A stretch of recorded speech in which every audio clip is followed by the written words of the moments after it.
Hello students, आज हम body fluids and circulation वाला चैप्टर करेंगे। Not actually the chapter but इसका एक important topic that is formed elements का ल्यूकोसाइट्स, वाइट ब्लड सेल्स। ठीक है, देन ल्यूकोसाइट्स में पहली 3-4 चीज़ें बहुत इंपॉर्टेंट याद रखनी है। इनको वाइट ब्लड सेल्स कहते हैं। ठीक है, they are colourless because they lack haemoglobin and they are nucleated and their number is 6 to 8,000 per mm cube of the blood. Lifespan is average का 2 weeks कह सकते हैं, 14 days. Now these leukocytes are of 2 types, agranulocytes and granulocytes. agranulocytes में monocyte और lymphocyte आते हैं। Granulocytes में neutrophils, basophils और ईसोनोफिल्स आते हैं। कैसे याद रखना है? सिंपल है। उससे पहले आपको ये याद रखना है, नेवर लेट मंकी ईट बेरी। एक ट्रिक है याद करने की। क्या याद करने की? इन सब के परसेंटेज। ये मैंने नहीं बनाई है बाय द वे, ठीक है, कहीं से तो मुझे पता चली थी। ठीक है, तो सबसे ज़्यादा है नेवर से न्यूट्रोफिल्स 65% तक होती है।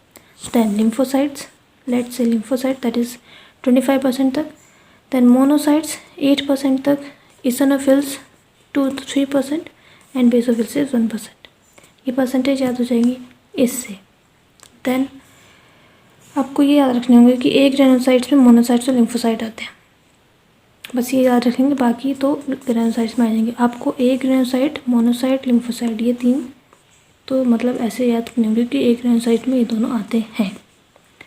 उसके बाद सब सिंपल है, तो ये आपको समझ आ गया। उसके बाद हम क्या, जो लिम्फोसाइट्स होते हैं 2 तरह की हो जाती हैं, बी एंड टी लिम्फोसाइट्स।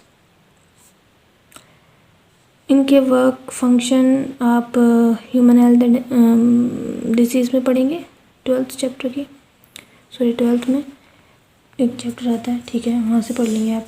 अभी इसमें क्या बच गया, इसमें एक तो ये डायग्राम देख के जाएंगे आप एनसीईआरटी का। ये डायग्राम, ठीक है, यहाँ आरबीसी है, प्लेटलेट्स हैं। ये जो बाकी बच गए हैं ये सारे ल्यूकोसाइट्स, वाइट ब्लड सेल्स हैं। तो ये आपको याद रखने हैं। क्या याद रखना है? मोनोसाइट का शेप सबसे मतलब बिगर इन द साइज है। ओके, बाकी ये ईसोनोफिल्स, ये डायग्राम बेस भी दे सकते हैं ना आपको, ये आपको याद रखने होंगे। इसको भी एक तरह से आप याद रख सकते हैं। इनके न्यूक्लियस के हैं ये जो अंदर दिख रहा है, इनके शेप्स आप याद रख सकते हैं। जो मोनोसाइट होता है उसका बीन शेप होता है, राजमा टाइप, सिंगल होता है ये जो लिम्फोसाइट्स इसमें ओवल शेप न्यूक्लियस है। न्यूट्रोफिल्स का 3 लोब्ड न्यूक्लियस है, 3 लोब बनते हैं। बेसोफिल का 2 लोब है, इसके भी 2 लोब है। इसमें स्पेशल पार्ट याद रखना है, हेडफोन टाइप से ही है। डायग्राम में आपको कंफ्यूज कर सकता है कौन सा 2 लोब वाला है। इसके बाद ये भी आप लिख सकते हैं जो मैंने अभी बोला। उसके बाद आपको क्या याद रखना है, इसके फंक्शंस मैं लिख देती हूँ यहाँ पे। Neutrophil and monocytes are phagocytic, basophils are for the inflammatory reactions. They secrete some chemicals, histamine and serotonin and heparin. Eosinophils are for allergic and infection, इसको रेसिस्ट करते हैं। तो ये तो फंक्शन हो गए, लेकिन याद कैसे रखने हैं इन दोनों के function, that is important thing.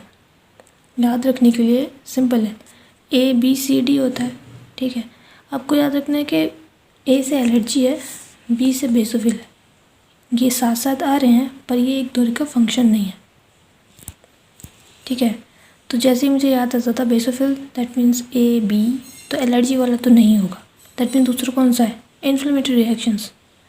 बिल्कुल एकदम क्लिक होता है, क्योंकि इन्फेक्शन और एलर्जी अब बहुत क्लोज हैं। क्योंकि इन्फेक्शन मतलब उसको बोलते थे एलर्जी हो गई है, तो ये दोनों तो एक जैसे हो गए।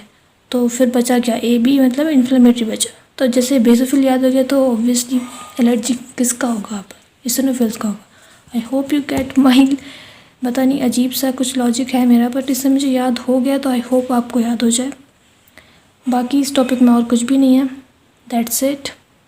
आई होप आपका ये टॉपिक क्लियर हो गया हो। कोई डाउट है प्लीज़ मुझसे पूछिए कमेंट में। Thank you.